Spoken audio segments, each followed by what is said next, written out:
El Evangelio de Mateo dice en el capítulo 4, versículo 16, que el pueblo que estaba asentado en tinieblas vio gran luz.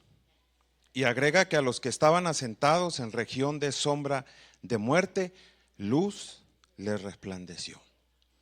Y esto lo que nos habla es cómo la presencia de Dios cambia las cosas y cambia toda nuestra vida. Cómo la presencia de Dios viene a quitar las tinieblas que existen en todo lo que nos rodea y nos trae luz, porque precisamente ese era el propósito de su nacimiento, traer luz, darnos libertad, que nosotros pudiéramos vivir en la plenitud de la vida cristiana, que pudiéramos disfrutar realmente la vida. Pero ¿sabe algo? En el trayecto de nuestra vida cristiana, de repente, por diferentes circunstancias, como decía el pastor, perdemos la perspectiva de la vida espiritual y entonces nosotros podemos desviarnos hacia otras cosas.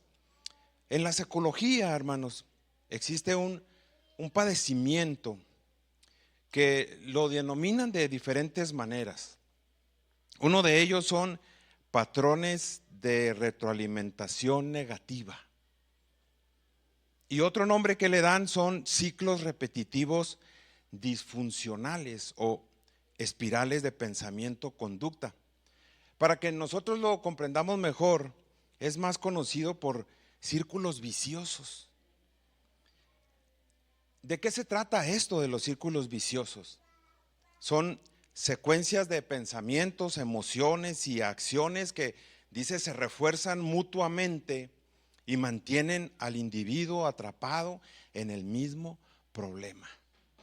Es decir, que nosotros estamos moviéndonos constantemente, pero solamente en un círculo repetitivo de patrones, de conducta y de situaciones que no terminamos nosotros por dejarlas, sino que nos tienen ahí envueltos en ese círculo. ¿Sabe algo? En el tiempo de los jueces, el pueblo de Dios estaba sumido en un círculo vicioso espiritual. Ellos llegaron en su relación con Dios a caer en un círculo del cual ellos no podían salir. ¿Y en qué consistía este círculo? Esta conducta de ellos comprendía e iniciaba con apostasía. ¿Qué es apostasía? Apartarse de la fe, es abandonar la fe, es desertar, es rebeldía hacia aquella fe verdadera que un día nosotros conocimos. Y posteriormente a eso venía la disciplina divina. ¿Por qué motivo, hermano? Nunca jamás en la vida nos va a ir bien lejos de los caminos de Dios, nunca jamás. Cuando nosotros caemos en una apostasía de abandonar nuestra relación con Dios o de apartarnos de nuestra relación con Dios, entonces las cosas empiezan a salir mal y entonces viene la disciplina divina y el pueblo entonces clamaba a Dios y el Señor en su misericordia los escuchaba y luego los liberaba de esa situación y los volvía otra vez a restablecer y volvían otra vez las bendiciones, pero el pueblo volvía otra vez a recaer en su vida espiritual.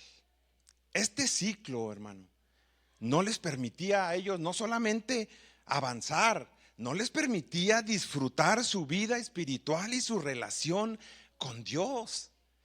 Y por ende, pues afectaba todo su entorno. Ellos estaban estancados y estaban sumidos en un patrón de conducta, la cual no les permitía tener plena felicidad. Y así es como pasa en nuestra vida. De repente podemos caer nosotros en un círculo vicioso que no es precisamente la voluntad de Dios. Dios no quiere que nosotros estemos dando vueltas en algo que no nos permite a nosotros avanzar, no nos permite madurar, no nos permite conocerle mejor. Nosotros estamos próximos ya a concluir otro año. Y en esta tarde yo quiero a usted animarlo. Pero no solamente quiero animarlo, también quiero desafiarlo a cuando menos dos cosas. La primera de ellas es que hoy en esta tarde hagamos una reflexión honesta, muy honesta con nosotros mismos. Si quizás no estamos nosotros viviendo en un patrón de conductas espiritual, repetitivo, que nos tiene atorados, que nos tiene atados, que no nos permite avanzar en nuestra relación con Dios. Y dos, hermano, que usted tome la decisión y ser intencional para romper ese círculo vicioso espiritual, que no va a desaparecer por sí solo. No, nosotros tenemos que tomar la decisión. Alguien decía, si seguimos haciendo las mismas cosas, ¿qué va a pasar? Vamos a tener el mismo resultado. Entonces, ¿qué tenemos que hacer nosotros? Ser intencionales para tomar la decisión de cambiar las cosas, y entonces nosotros vamos a poder tener un resultado diferente. Que actuemos nosotros decididamente y que retomemos el camino a la bendición de Dios, a vivir en armonía con Él, a crecer y a madurar. Así que entonces, déjeme compartirle hoy cómo salir de un círculo vicioso. Para que lo podamos nosotros comprender mejor, tendremos que ver qué fue lo que pasó con el pueblo de Israel, cuál era ese círculo vicioso en el cual ellos estaban viviendo. Y dice la Escritura en Jueces Dios que los hijos de Israel hicieron lo malo ante los ojos de Jehová y sirvieron a los Baales. Dice que dejaron a Jehová, el Dios de sus padres, y siguieron a otros dioses. Entonces, lo primero que nosotros vemos aquí de cómo inició este proceso del círculo vicioso de Israel era que los hijos de Dios empezaron a hacer las cosas que no le agradaban al Señor. En otras palabras, había en sus corazones desobediencia, había infidelidad y sobre todo, hermanos, se caracterizaba por la idolatría. Esto era algo muy marcado en ellos. Ellos quitaron a Dios de la preeminencia y entonces ponían a otros dioses, y ellos empezaban a adorar a esos dioses, a rendirles pleitesía. Dice la Escritura que en ese tiempo había muchos Baales, pero entre ellos estaba Baal Peor, era uno de ellos, y había otro que era Baal Zebú. Y entonces ellos quitaban al Señor de la preeminencia y empezaban a tener altares en los cuales adoraban a este tipo de dioses, les ofrecían sacrificios, y también había una prostitución ritual. O sea, el estado espiritual de ellos era terrible. Y mientras Dios exigía fidelidad exclusiva, ellos se iban en pos de estos dioses y dejaban de reconocer que era Dios el que los liberaba, dejaban de reconocer que era Dios el que estaba con ellos, dejaban de reconocer que era Dios el que los libraba de sus enemigos. Queridos hermanos, así es como nosotros podemos apreciar y detectar cómo inician estos círculos viciosos. Cuando nos olvidamos del Señor, cuando hacemos al Señor a un lado de nuestras vidas, cuando nosotros no lo reconocemos en todos nuestros caminos, cuando no lo adoramos, cuando no lo servimos, cuando le damos la espalda, cuando lo sustituimos a Él con otras cosas, entonces ¿sabe qué pasa? Esto abre la puerta a la disciplina divina.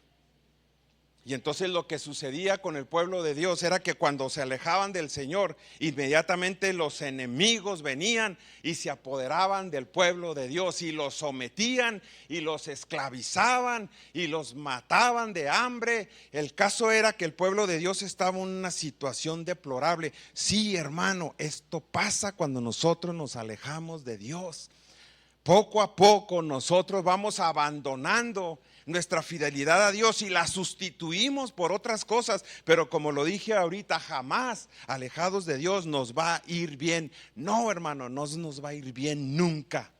Por un tiempo podremos pensar que estamos bien y que nuestra vida está bien, pero llegará el momento en que usted empezará a notar que usted ya no es el mismo de antes y que las cosas y las circunstancias de su vida ya no son las mismas de antes. Y esto era lo que pasaba con el pueblo de Dios. Olvidarnos del Señor y olvidarse de Dios, no tenerlo en cuenta en su vida, no servirlo y sustituirlo con otros ídolos, trajo para ellos la desgracia. Y siempre vamos a salir perdiendo, hermanos, siempre. Y el pueblo del Señor, cuando se alejó, entonces su vida cambió, empezaron a empeorar, empezó la decadencia, la desgracia, el oprobio. Y claro, hermanos, ellos en esa desesperación se daban cuenta que no estaban bien en su relación con el Señor. Entonces ellos lo que hacían era que empezaban a clamar a Dios por lo que estaba sucediendo en su vida. Ellos empezaban a pedirle a Dios que los liberara de esa situación. Ellos se daban cuenta que habían hecho mal, entonces acudían al Señor y le decían al Señor que los sacara de esa situación. Porque en esa lejanía las cosas no les iban bien. Dice el mismo libro de los Jueces que se había encendido el furor de Jehová contra Israel y los había entregado en manos de saqueadores que los despojaban. Dice que los vendió en manos de sus enemigos de alrededor, y dice que no pudieron ya hacer frente a sus enemigos. A donde quiera que salían, la mano de Jehová estaba contra ellos para mal, como Jehová había dicho y como Jehová se los había jurado, y ellos se vieron en una gran aflicción.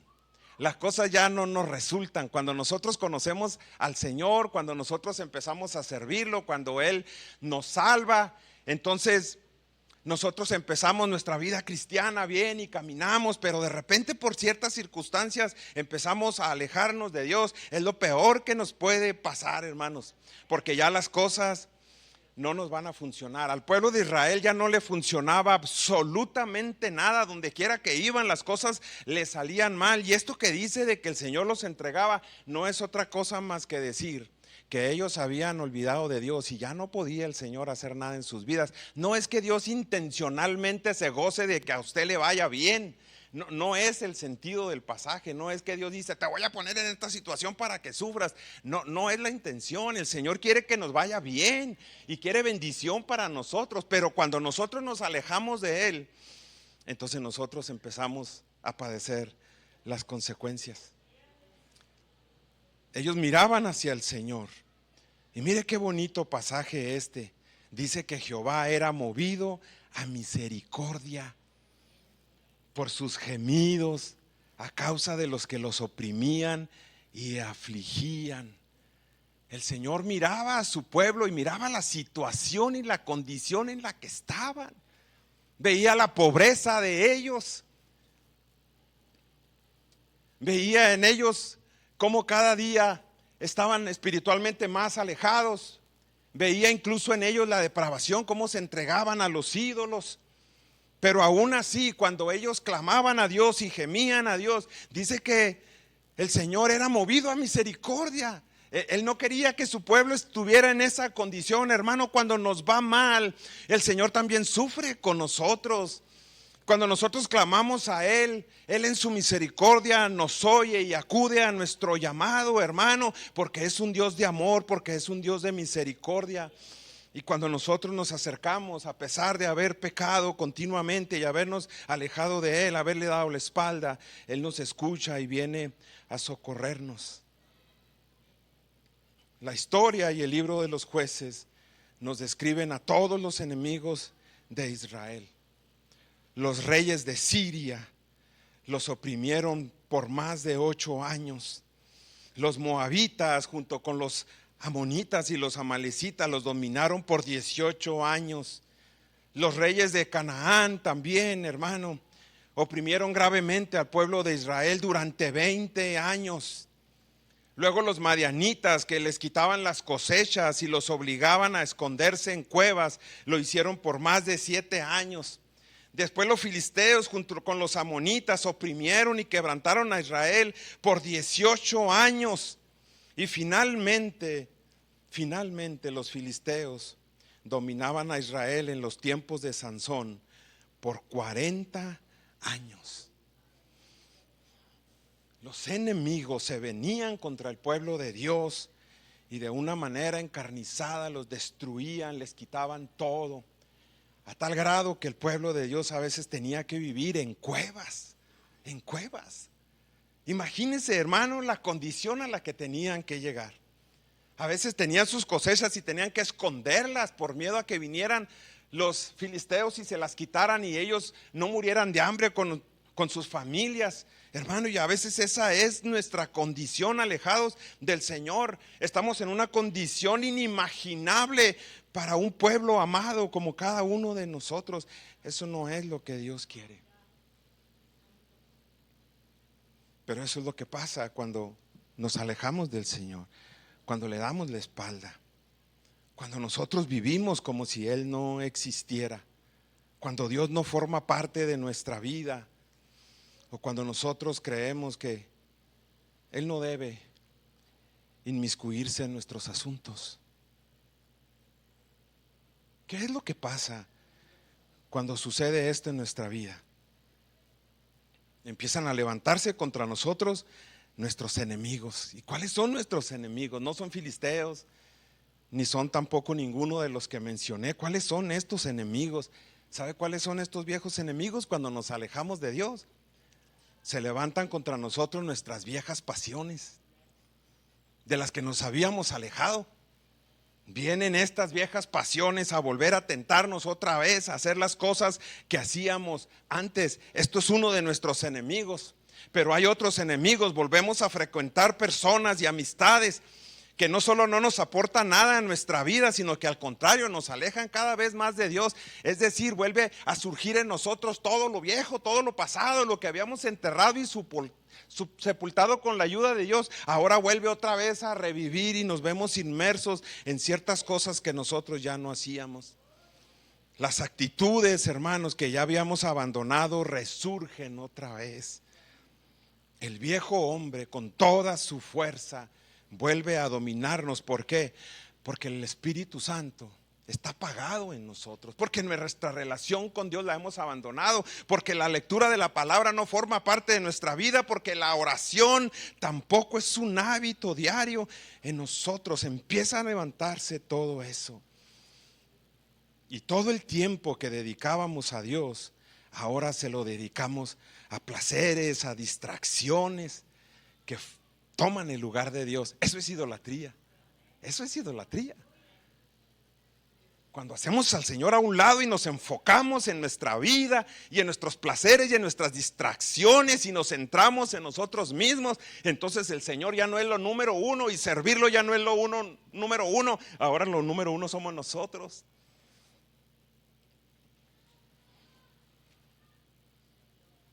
Nos empieza a llamar la atención todo lo que el mundo ofrece y participamos en cosas que no le agradan a Dios. Lo que antes nos parecía mal a nosotros, ahora ya no nos parece tan mal. Lo que antes nosotros evitábamos para agradar a Dios, quizás ahora lo hacemos sin ningún remordimiento. ¿Se da cuenta?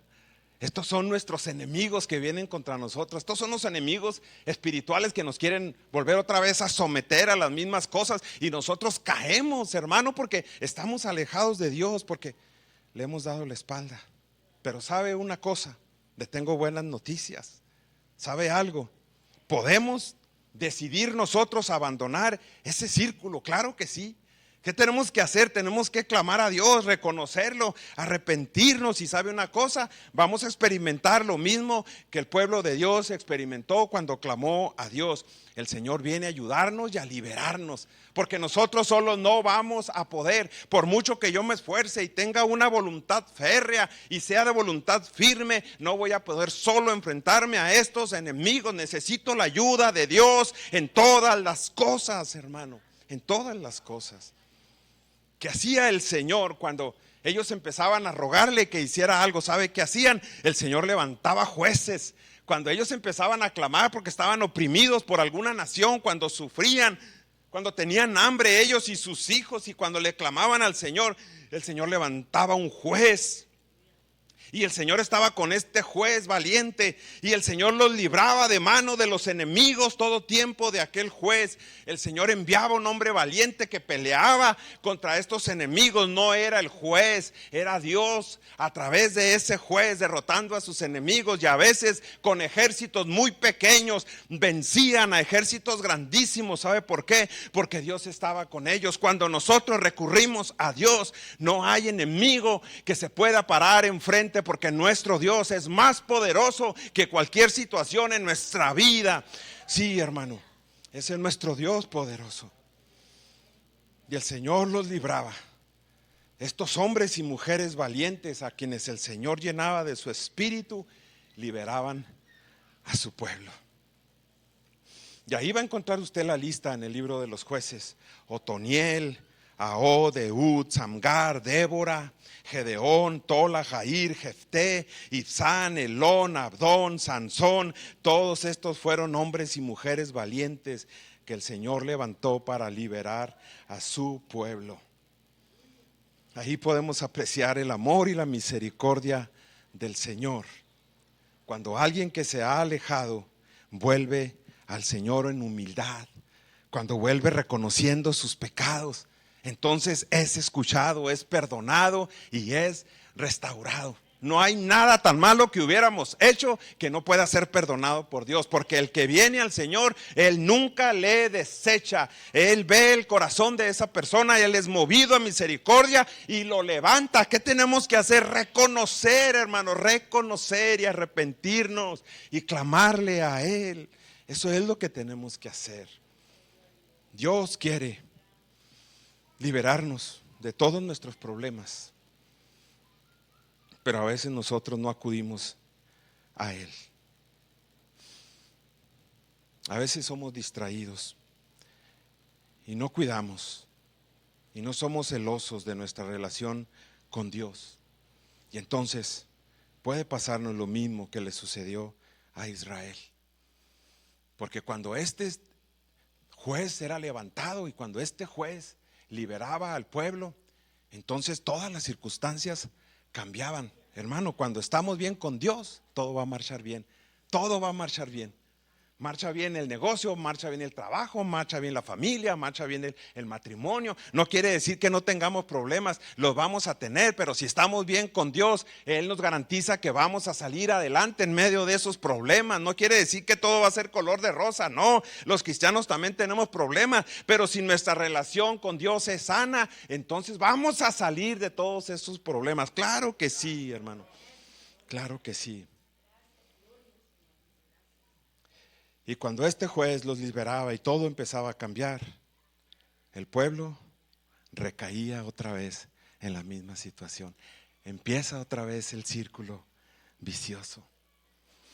Dice Jueces 2:19, mas acontecía que al morir el juez, ellos volvían atrás y se corrompían más que sus padres y seguían a dioses ajenos para servirles, e inclinándose delante de ellos, y no se apartaban de sus obras ni de su obstinado camino.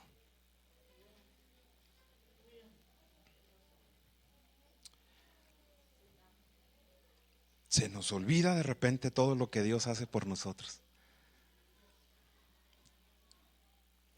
Nos enfocamos en otras cosas que no glorifican al nombre del Señor. Y entonces recaemos otra vez espiritualmente.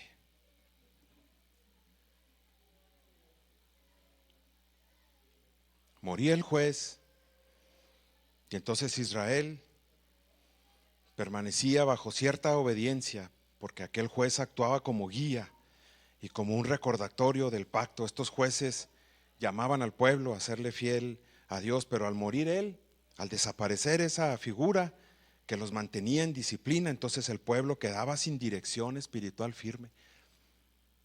Y es lo que pasa cuando no es Dios el que nos dirige, cuando no es Dios el que nos guía. Es lo que pasa, nos perdemos, hermano, en nuestras decisiones. Ninguna de nuestras mejores decisiones va a poder ser mejor que la de Dios. Ninguno de nuestros mejores caminos va a poder ser mejor que el de Dios. No, ninguna decisión va a ser mejor que la que Dios nos puede dar, porque cuando Dios no es el rey y es el guía, nosotros nos vamos a perder y vamos a tomar direcciones que nos van a llevar a un sinsentido.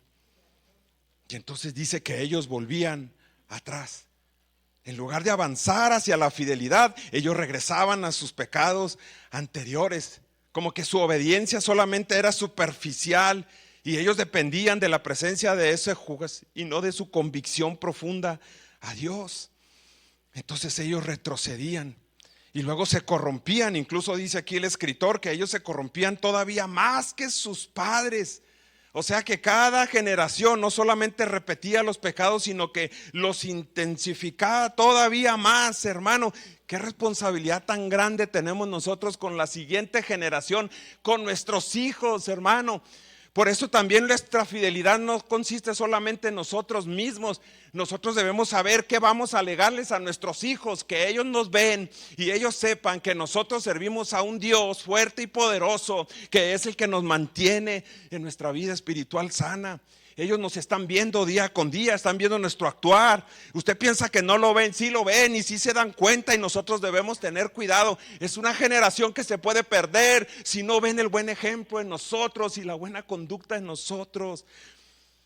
Y eso fue lo que pasó. Hubo generaciones que se perdieron cuando ellos se alejaban de Dios.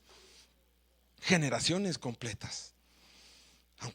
Aunque posiblemente nuestros hijos sean rebeldes por un tiempo, de todas maneras nos están viendo y un día ellos se van a acordar cómo Dios obraba en nuestras vidas y ellos se van a acercar al Señor, porque ahí está la semilla sembrada en sus corazones. Pero cuando no hacemos eso, podemos perder la siguiente generación. Imagínense la responsabilidad tan grande que tenemos en nuestras manos. Entonces ellos entraban otra vez a la idolatría, y no era un pecado pasivo, sino era un servicio activo a los ídolos.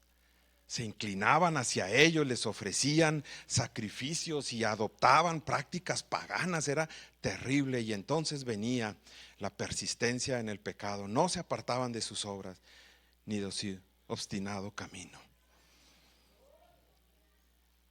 Oiga, hay quien dice que no hay mal que dure 100 años, ¿verdad? Pues le digo algo, sí hay. Porque la situación en la que el pueblo pasó, estamos hablando de más de 100 años en el mismo círculo vicioso, más de 100 años, imagínense, hermano. Sí hay mal que dure 100 años, sí hay mal que dure 100 años. Si nosotros no hacemos algo en nuestra vida, si no somos intencionales, si no cambiamos los patrones de conducta, si no cambiamos cómo hacemos las cosas, ese círculo vicioso se puede repetir y repetir y repetir y repetir y no salir jamás de ahí, como les sucedió a ellos. Entre todos los jueces acumularon más de 100 años en el mismo círculo.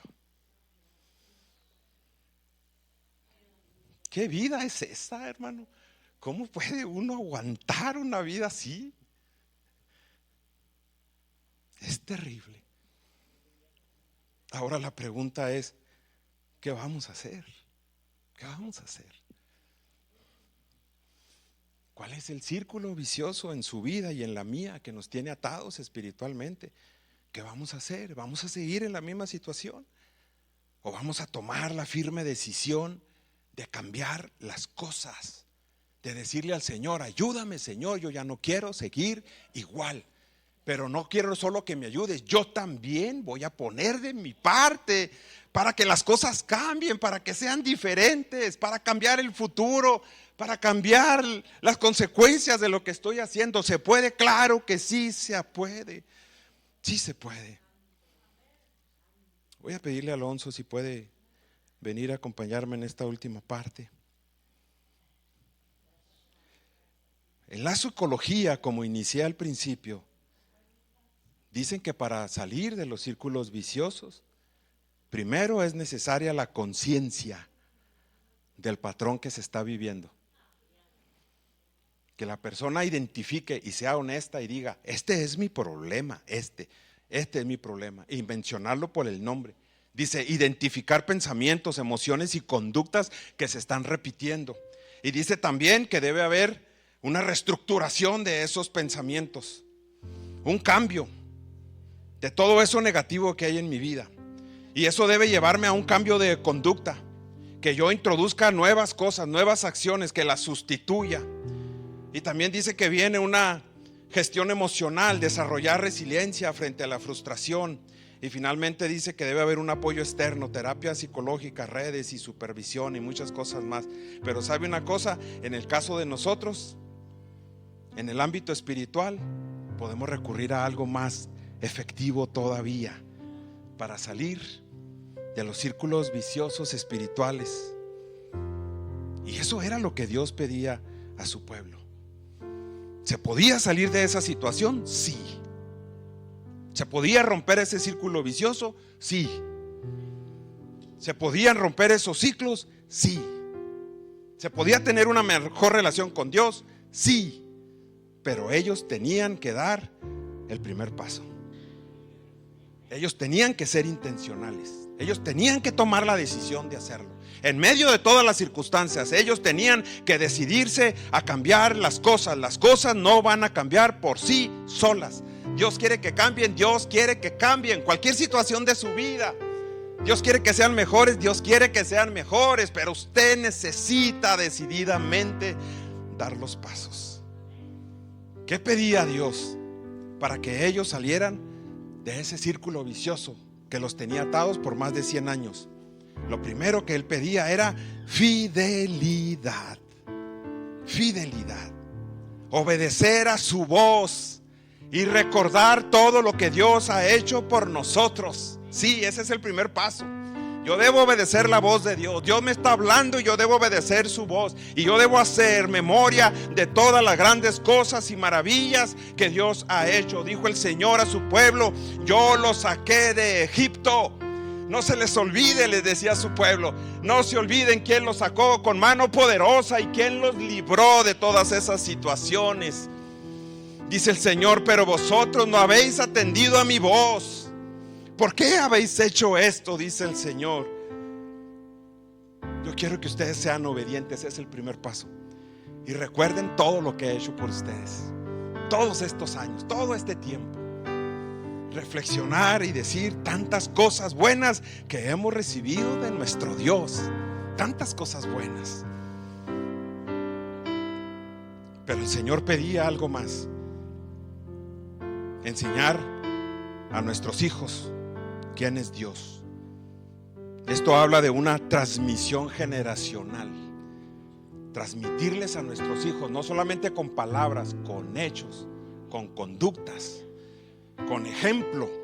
Mostrarles a ellos qué se puede hacer cuando se está en una situación tan terrible.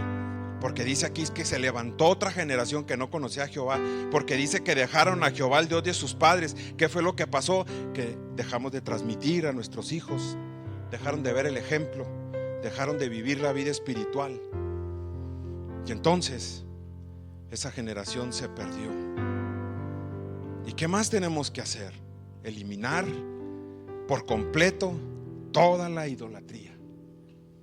Les decía el Señor: derriben todos esos altares, derríbenlos, no se mezclen con dioses ajenos. Todas esas formas de idolatría quiero que las derriben. Y decía el Señor: toma ese toro, derriba el altar de Baal y edifícale ahora un altar a Jehová. Porque no hay otra forma de servir a Dios si no quitamos todos los ídolos de nuestra vida. Tenemos que desaparecerlos. Dios es un Dios celoso y no quiere que lo compartamos con nada. No quiere que Él sea parte nada más de una de las cosas que hacemos. Él quiere ser el número uno en nuestra vida, por encima de todo.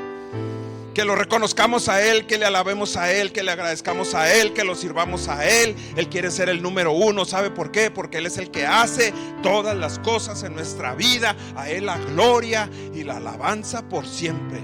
Eliminar aquello que nos está estorbando, los ídolos que tenemos. Y no voy a profundizar más. Yo ya le dije, todo aquello que toma el lugar de Dios es un ídolo. Y el Señor les pedía también arrepentimiento genuino y adoración exclusiva. Si usted quiere salir del círculo vicioso, tiene que dar estos pasos. Obedezca a la voz de Dios y recuerde todas sus obras. Enseñe a sus hijos quién es Jehová. Elimine toda la idolatría en su vida, pero luego que haya un arrepentimiento genuino y una adoración exclusiva para Dios. ¿Qué significa esto? Servirlo a Él, postrarnos ante Él, glorificarlo a Él. No solamente debe haber clamor y dolor por la situación que vivo, debe haber un cambio real para que puedan las cosas ser diferentes.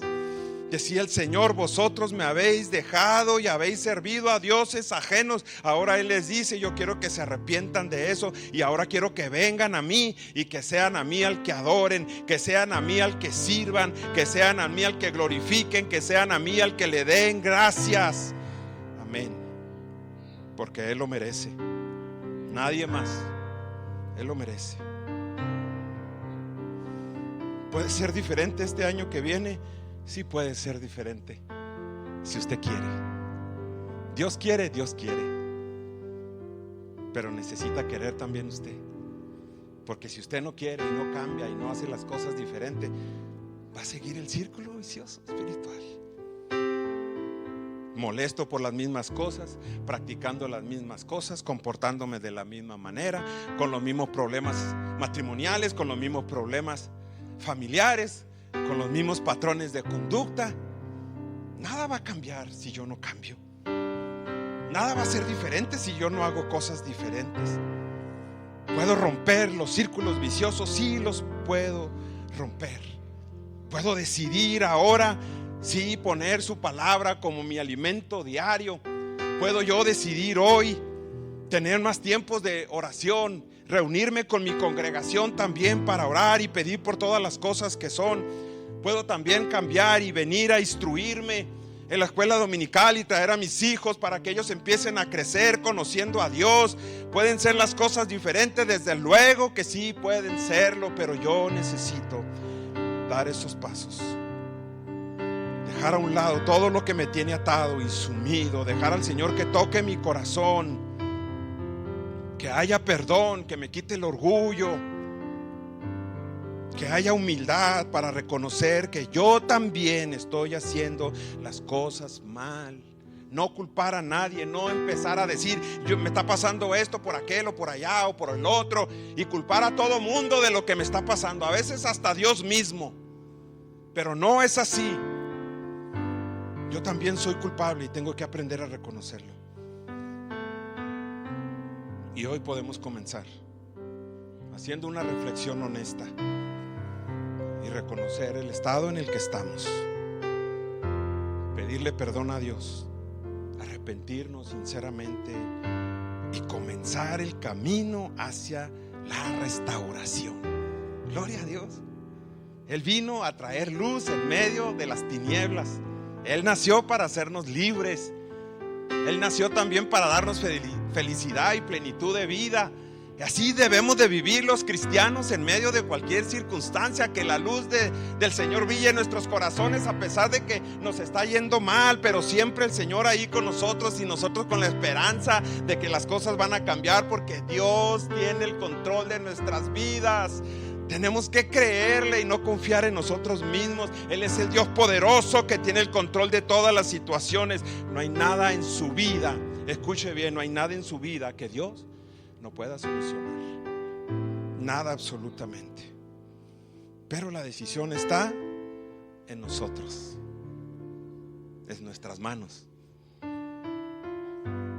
Y hoy usted puede tomar esa decisión y permitir que las cosas cambien y que los círculos viciosos sean rotos y que las cosas sean diferentes.